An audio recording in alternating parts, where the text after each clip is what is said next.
अस्सलाम वालेकुम dear student. आज हमारा लेक्चर नंबर 4 है और हम चैप्टर नंबर 2 को डिस्कस करेंगे।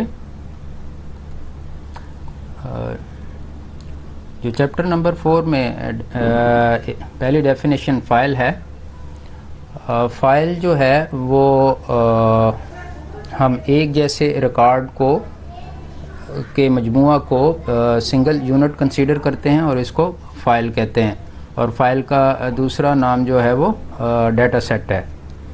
तो यहाँ पे कलेक्शन का वर्ड इस्तेमाल हुआ है। कलेक्शन हम कहेंगे मजमुआ। तो रिलेटेड रिकॉर्ड का मजमुआ को हम सिंगल यूनिट कंसीडर करते हैं और इसको फ़ाइल कहते हैं। और फाइल का दूसरा नाम डाटा सेट।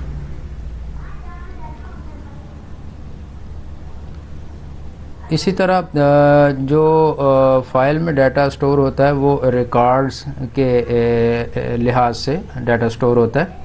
और रिलेटेड फील्ड का मजमुआ जो है उसको हम सिंगल यूनिट कंसीडर करते हैं और इसको रिकॉर्ड कहते हैं।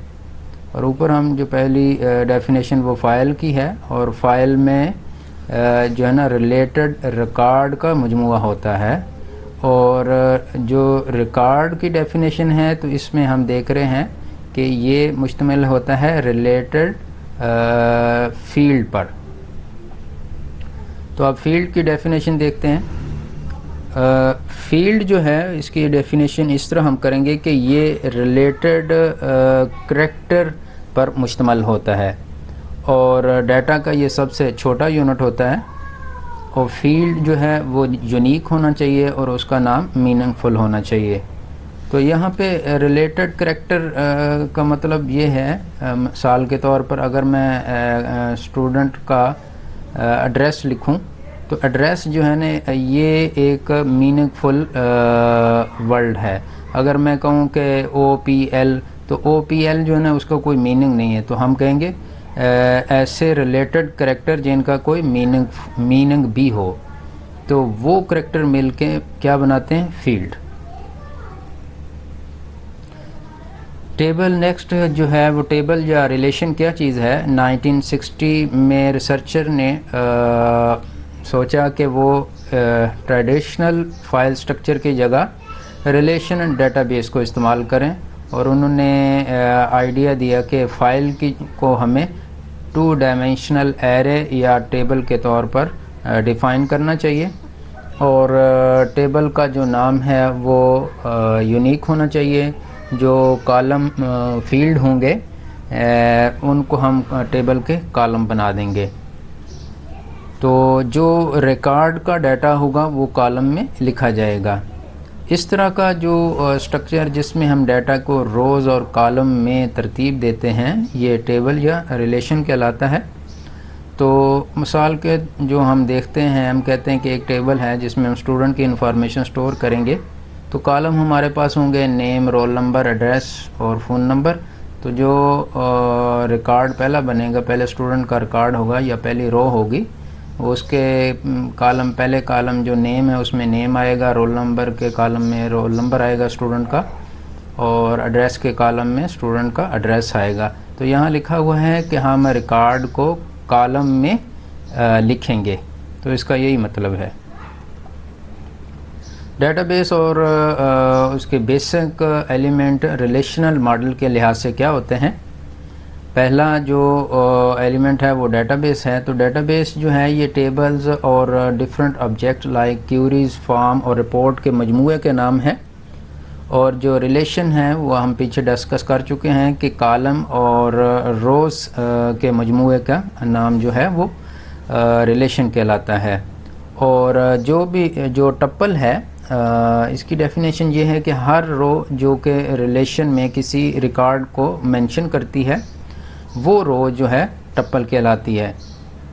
और एट्रीब्यूट जो है इसकी डेफिनेशन ये बनेगी कि जो भी रिलेशन के कॉलम होंगे, यहाँ पे रिलेशन जो लफ्ज़ में वर्ड इस्तेमाल कर रहा हूँ उसका मतलब टेबल है, आप टेबल भी कह सकते हो रिलेशन को। तो रिलेशन के जो कॉलम होंगे उनको हम एट्रीब्यूट कहेंगे। और एट्रीब्यूट जो है ना वो यूनिक होना चाहिए। जैसे एक स्टूडेंट है, उसका एट्रीब्यूट क्या होंगे, नेम, रोल नंबर, एड्रेस। तो अब एड्रेस जो है वो एक बार तो हमने टेबल में लिख दिया, उसके लिए एक कॉलम बना लिया। ये नहीं कि हम एक और कॉलम बनाएं, उसका नाम एड्रेस 2 रख दें, नहीं, बस के यूनिक होना चाहिए एट्रीब्यूट के नाम। यानी एड्रेस एक बार ही एक टेबल में आएगा। आगे उसकी वैल्यू मुख्तलिफ हो सकती हैं कि एक बंदे के एड्रेस जो है ना 3-4 हो सकते हैं, लेकिन टेबल के अंदर जो कॉलम होगा जिसका नाम एड्रेस होगा वो एक ही होगा। एंटिटी जो है, ये दुनिया में कोई भी ऐसी चीज़ जिसकी एट्रीब्यूट या प्रॉपर्टीज़ हों, खसूसियात हों, उसको एंटिटी कहते हैं। ये पर्सन भी हो सकता है, कोई जगह का नाम हो सकता है, कार हो सकती है, गाड़ी हो सकती है, घर हो सकती है, यूनिवर्सिटी का कोर्स हो सकते हैं, अकाउंट हो सकता है, जॉब हो सकती है, कोई इवेंट का नाम हो सकता है। और एंटिटी के जो एट्रीब्यूट होंगे उनका नाम यूनिक होगा, और जो एंटिटी की एट्रीब्यूट या फीचर या प्रॉपर्टी होंगी उसको हम रिलेशन या टेबल में स्टोर करेंगे। मिसाल, हमारे पास ये स्टूडेंट है, एक स्टूडेंट एक एंटिटी है, और इसकी प्रॉपर्टी क्या है, ये एट्रीब्यूट क्या है, रोल नंबर, नेम, एड्रेस और डेट ऑफ बर्थ। नेक्स्ट जो इम्पोर्टेंट क्वेश्चन है चैप्टर नंबर 2 में, वो write down the properties of relation in detail. Detail में रिलेशन की प्रॉपर्टी लिखें। तो पहली प्रॉपर्टी जो है वो है नो डुप्लीकेट रोज एग्जिस्ट। इसका ये मतलब है कि रिलेशन में रोज़ जो हैं वो दो आइडेंटिकल रोज़ जो एग्जिस्ट नहीं करेंगी, बल्कि सारी रोज़ जो हैं वो यूनिक होंगी। मिसाल इसकी ये लेते हैं कि स्टूडेंट का एक टेबल है, उसमें हमने एक स्टूडेंट का रोल नंबर, नेम, एड्रेस और सारी चीज़ें डाल दी। फिर हम दोबारा एक रो बनाते हैं, उसमें फिर रोल नंबर, नेम उसी स्टूडेंट का डाल देते हैं। तो ये चीज़ रिलेशन में अलाउ नहीं है कि एक बंदे का एक ही बार रिकॉर्ड आएगा, 2 दफ़ा लिखने की ज़रूरत नहीं है।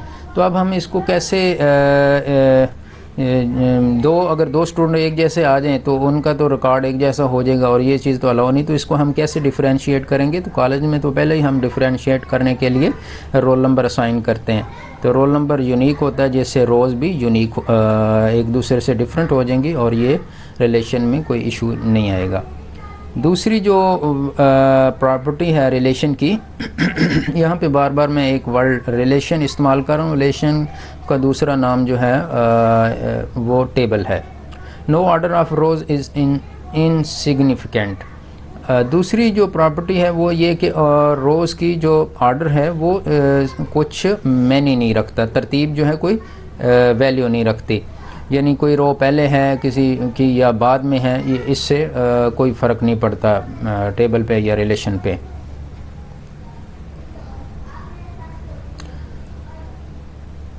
लेकिन हम अपने तौर पे तरतीब के लिए कुछ चीज़ें इस्तेमाल कर लेते हैं। जैसे हम कहते हैं कि स्टूडेंट का रिकॉर्ड डाला हुआ है, तो जो उनको तरतीब रोल नंबर के लिहाज से दे सकते हैं स्टूडेंट को कि पहला रोल नंबर आए, फिर दूसरा, फिर तीसरा, या नाम के लिहाज से दे सकते हैं कि ABC के लिहाज से तरतीब हो जाए, मार्क्स के लिहाज से हो जाए। तो ये तरतीब तो हो सकती है, लेकिन कोई ये चीज़ मैटर नहीं करती कि ये तरतीब जो है ना ज़रूरी है। जो तीसरी प्रॉपर्टी है वो कि कॉलम की तरतीब भी जो है वो कोई सिग्निफिकेंट नहीं होती, कोई उसका वैल्यू नहीं होती।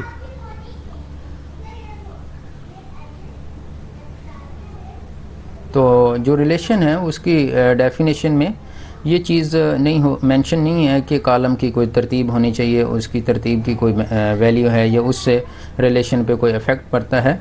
जैसे हम एक रिलेशन बनाते हैं स्टूडेंट का, और उसमें हम नेम, रोल नंबर और इस तरह एड्रेस डाल देते हैं, तो ये कोई फ़र्क नहीं पड़ता कि एड्रेस का पहले कॉलम बना लें, फिर हम रोल नंबर का, फिर CNSE, फिर नेम एंड पे रख लें, या नेम पहले रख लें, तो इससे कोई फ़र्क नहीं पड़ता रिलेशन या टेबल पे। जो चौथी फीचर है वो ये है कि एट्रीब्यूट और या कॉलम। यहाँ पे एट्रीब्यूट और कॉलम ये एक चीज़ है, इसी तरह रोज़ और जो टप्पल हैं वो एक चीज़ है।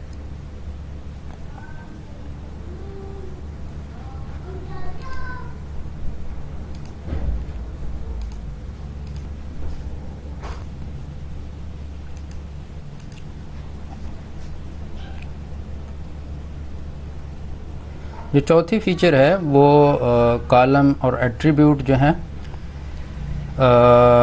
वो अटामिक होने चाहिए। कोई भी ऐसी वैल्यू जिसको हम फर्दर डिवाइड ना कर सकें वो अटामिक कहलाती है। और रिलेशन की जो प्रॉपर्टी है वो ये है कि जो सेल हैं रिलेशन के वो उनकी वैल्यू जो है वो यूनिक होगी या वो एक ही वैल्यू पर मुश्तमिल होगा। जैसे रोज़ और कॉलम जहाँ पे मिलते हैं वो वाला जो होती है चीज़ उसको कहते हैं सेल। तो सेल में वैल्यू जो है वो एक होनी चाहिए। मिसाल के तौर पर एक सेल है जिसमें हम कॉलम का नाम है फ़ोन नंबर और उसमें रोज़ जब मिलेगी रोज़ और कॉलम तो वहाँ पे हम फ़ोन नंबर एक स्टोर कर देंगे। अब रिलेशन कहता है कि एक फ़ोन नंबर तो आपने एक सेल में डाल दिया कॉमा डाल के, अब दूसरा फ़ोन नंबर या तीसरा फ़ोन नंबर नहीं लिख सकते बल्कि एक ही लिखना होगा। अगर आपको दूसरा फ़ोन नंबर डालना तो उसके लिए नई रो डालनी होगी। तो ये जो है चौथी प्रॉपर्टी रिलेशन की वो ये है कि कॉलम या एट्रीब्यूट जो है वो अटामिक होने चाहिए। तो ये लेक्चर हमारा 4 कंप्लीट हो गया चैप्टर नंबर 2 का। और इंशाल्लाह नेक्स्ट जो टॉपिक हमारा होगा उसमें हम कीज़ और different type of keys discuss करेंगे।